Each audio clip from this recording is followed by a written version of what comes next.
Podcast número 293. ¿Qué hacer cuando un hijo ha escogido una orientación sexual diferente? En medio de la zozobra que le causaba esta situación, una atribulada madre plantea esta situación.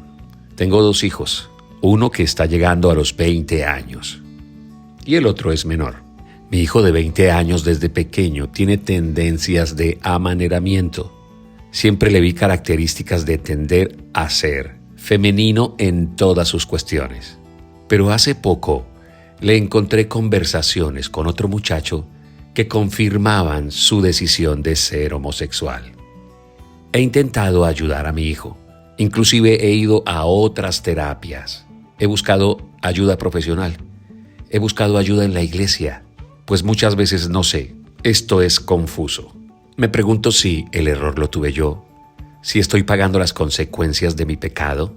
Y para colmo, la situación se agrava debido a que a mi esposo no le he contado absolutamente nada, porque sé cómo va a reaccionar él si se entera que tiene un hijo homosexual.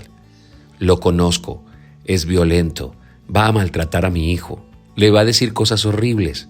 Probablemente la relación entre ellos, que de por sí ya está mal, vaya a terminar mucho peor.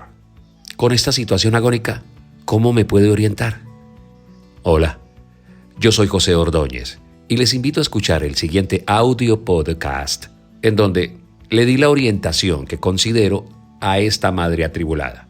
Es una respuesta para ella, pero también es una respuesta para ti o para todos aquellos que enfrentan situaciones como estas. ¿Qué debo hacer cuando mi hijo ha decidido tener otra orientación? Bienvenidos. Partamos de un principio. Dios no tiene nietos. Dios tiene hijos. O sea, ese chico es tan hijo de Dios como Él lo quiere hacer. Tú eres hija de Dios, pero no por el hecho de que Él sea tu hijo, no es que sea nieto de Dios. Como Él es hijo de Dios, y Él tiene una responsabilidad y una oportunidad delante de Dios independiente, absoluta, que solo depende de Él. Quien escoge es Él. Y esto, por favor, para todos los padres que están acá, porque en muchas oportunidades dentro de las consejerías, con preguntas como estas y con situaciones como estas, parecidas a estas inclusive, los hijos suelen llevarse la paz, la tranquilidad y hasta la dignidad de los padres, porque los padres suelen preguntarse cosas como estas, y esto es importante que tú vayas despejando en tu mente. ¿Qué hice mal? En el podcast de hoy estábamos hablando acerca de cómo es de tergiversado la línea de pensamiento en que esto es una maldición generacional, y entonces eso puede ser desviar la responsabilidad del individuo, la responsabilidad que como personas que tienen libre albedrío escogen qué ser, y como lo vimos en la clase de hoy, como nunca antes toda la sociedad legisla para que personas como él puedan tomar una decisión como estas y sea fácil y sea aceptable. El asunto es que tú como cristiana sabes que es un pecado, sabes que eso acarrea juicio de parte de Dios. Como madre es normal que te duela, pero hay algo que tiene tu hijo, se llama libre albedrío, libre decisión. Y nadie te puede ni asegurar, ni jurar, ni prometer que esto se va a terminar en algún momento, sino que tú dependes de que tu hijo vea el pecado y que si decide luchar contra él, él es el que lo puede resolver. Nadie se lo puede resolver. Nadie. Podríamos buscar chivos expiatorios y aprender de toda esta situación en el sentido de decir, miren la importancia de que un padre tenga una buena relación con un hijo, porque en este asunto hay un gran faltante que le hace, perdón por la redundancia, le hace falta a toda esta ecuación, a toda esta problemática, y se llama el término de papá. Y como lo vamos a ver, los hijos necesitan que los padres estén presentes, porque los padres sí forman desde que son unas criaturas, los niños sí forman parte del carácter y del criterio y sí forman parte de la instrucción sexual en la decisión de los hijos. Es probable que tareas que le hubieran podido ayudar a tu hijo no se llevaron a cabo por esa brecha, por ese espacio vacío que tú aduces que hay entre su papá y su hijo. Cuando hablemos de procesos como estos, vamos a hablar de la importancia del abrazo de un hombre, del beso de los papás, de la compañía. Con esto tampoco estoy derivando y echándole toda la culpa a tu esposo. Estoy abriendo un panorama para que tú te des cuenta y determines qué de todas esas cosas pudieron estar y pudieron ser parte de un todo para ayudarle a tu hijo, que pecador que decide tomar ese sendero, le ayudaron, lo impulsaron, le hicieron fácil ese camino y no lo ayudaron cuando se había podido corregir a tiempo. Pero sí es necesario sentir el abrazo de un padre. Sí es necesario que quien nos enseñe de sexualidad, como lo vamos a ver el viernes, sea el papá, sea el que se siente y explique con suficiencia de conocimiento toda la información sexual en la vida de los hijos. El otro factor, y te lo digo sinceramente, tú no puedes resolver el problema. Cuídate de que te estés echando una carga demasiado pesada sobre tu vida, luchando contra algo que tú no puedes hacer que tu hijo cambie, porque el único que puede resolver esa situación es tu hijo mismo. Él tiene la potestad. Lo que sí puedes hacer es ayudarlo para que encuentre cómo tomar esa decisión final de corregir su camino. Sí puedes ayudarlo, pero no eres responsable. Cada individuo, la palabra de Dios dice que Dios no nos da prueba que no podamos llevar, que junto con cada tentación Dios da la salida. La salida siempre ha estado ahí. La tentación está, pero está la salida, porque Dios no es Dios injusto, Dios es un Dios de justicia. Encontramos la problemática con la que tenemos que luchar, pero encontramos la puerta de salida siempre. Y como padres lo que tenemos que hacer es ayudarle a nuestros hijos a encontrar esa salida que siempre está ahí. O sea, esa vía por la que yo puedo escapar. Cuando hablemos de sexualidad, se van a dar cuenta que de todas las tentaciones que le vienen al ser humano, al hombre, las tentaciones sexuales son llamadas a correr y a huir de ellas, no a enfrentarlas. Hay tentaciones en la vida que uno enfrenta, pero hay tentaciones de las que uno huye. Y en todas las tentaciones y en todos los pecados de carácter sexual, Dios nos manda a huir.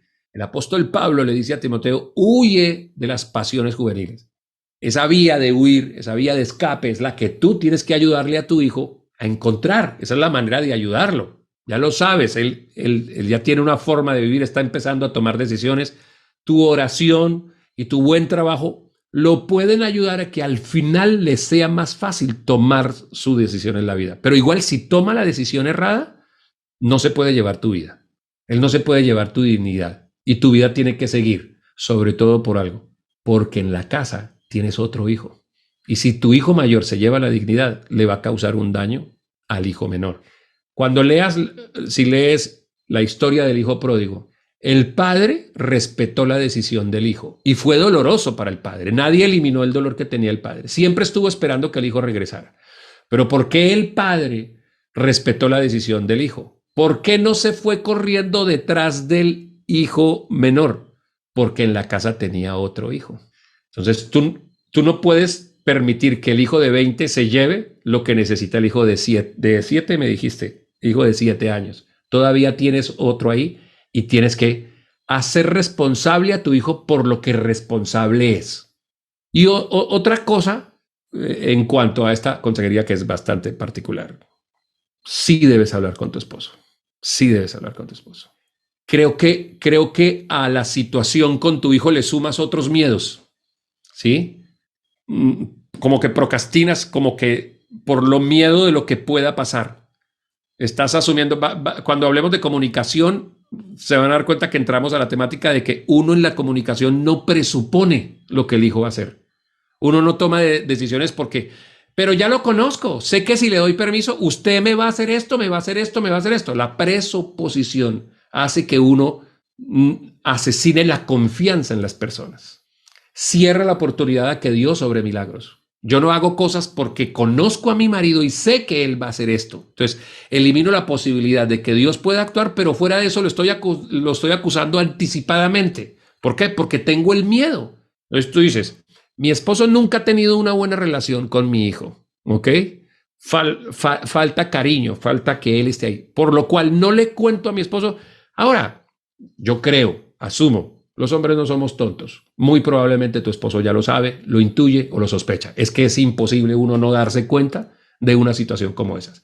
Y quizá ustedes dos estén viviendo bajo el sofisma de no nos vamos a decir absolutamente nada. Ella lo sabe, yo sé que ella lo sabe. Y tú dices, yo sé que él lo sabe. O jugamos a tapar, ¿no? Hacerlo del avestruz. Metemos la cabeza en la tierra para no darnos cuenta del problema. Y el problema está ahí. ¿Qué hay que hacer en situaciones como estas? Tú no puedes, en un gran reto a tu hijo, enfrentarlo sola, porque para eso está tu esposo.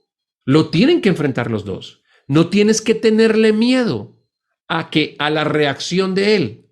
Ahora, si él tiene una mala reacción, no tengas miedo a tener otro problema por hacer lo correcto.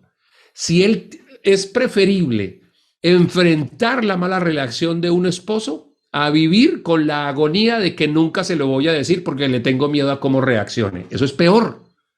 Enfrenta tus miedos. Siéntate a hablar con tu esposo. Habla con claridad. Pídele a Dios que prepare el momento. Vamos, mira, querido esposo, tenemos un hijo que desde niño es amanerado, que le he encontrado conversaciones, que es homosexual, que quiere ser homosexual, y nadie como tú lo puede ayudar. Yo no puedo estar en esta agonía sola. Necesito que me ayudes. Necesito que hables con él, pero no necesito que le grites que es un de esto, que es un esto, que es un esto. Necesito que lo mires con ojos de amor, porque estás enfrentando la dificultad propia de tener un hijo con tendencias homosexuales y el miedo a vivir con un hombre que pueda causar muchos daños cuando se entere de la noticia. Entonces tienes dos problemas. Resuélvelos, enfréntalos, habla con él y pídele a Dios. Mira, en Nehemías se muestra una clase de oración que es poderosa. Es Nehemías orándole a Dios para que Dios tratara con el corazón del rey antes de hablar con el rey. O sea, los cristianos en muchas oportunidades oramos así: Señor, dale la orden a esa persona. Señor, muéstrale a esa persona el error que está, o que me dé esto, o que haga esto, porque tú no puedes ni cambiar a tu hijo ni cambiar a tu esposo. Pero la oración, como dice Santiago, la oración eficaz del justo puede mucho. ¿Hasta dónde puede la oración eficaz del justo? Inclusive a mover voluntades. Quizás sea una buena oportunidad para descubrir el poder que tiene la oración. Ora y dile, Señor, yo necesito que tú le hables. Antes de hablar con mi esposo, yo necesito que tú trates con él. Y espera el momento propicio. Bien sea porque cuando hables con él se dé el resultado que tú estás esperando o no, igual hazlo. Sé libre, no vivas con miedos. No vivas con miedos. Y espera siempre un milagro de parte de Dios. Y espera siempre que tu hijo corrija el camino. Espéralo siempre, pero no te angusties esperándolo. No puedes dejar que tu hijo se lleve tu dignidad, que es solo tuya. Tienes derecho a ser feliz, tienes derecho a disfrutar la vida. En un mundo que no solamente permite la libre orientación sexual, sino que además la aplaude, la estimula, le quita la condición de pecado que nosotros los cristianos sabemos que tiene. Este tema entonces será siempre complicado, álgido de tratar. Pero para eso está la palabra de Dios. Este es el podcast 293. Si vas a joseordonezcristiano.com vas a encontrar 292 más, que tiene consejerías un poco más fáciles, con otras temáticas de matrimonio, de educación de hijos, pero además, y ya lo sabes, hemos lanzado la comunidad de José Ordóñez Cristiano. Si quieres hacer parte de esa comunidad, a partir de tu suscripción podrás ver toda la escuela para padres, todo el taller de matrimonios. Imagínate, son 20 horas para que los disfrutes, para que aprendas. Pero aparte de eso, si eres miembro de la comunidad, tendrás materiales descargables de apoyo. Podrás acceder a las salas de consejería que estaremos haciendo cada 15 días. Y también, cada 15 días estaremos estrenando un nuevo curso, un nuevo taller. O sea, que vas a encontrar material nuevo todas las semanas. Ve ahora mismo a joseordonezcristiano.com y haz parte de la comunidad. Por ahora, les deseo que Dios le dé la oportunidad de tener siempre sabiduría en situaciones como estas. y ahora les deseo que tengan un lindo día. Que Dios los bendiga.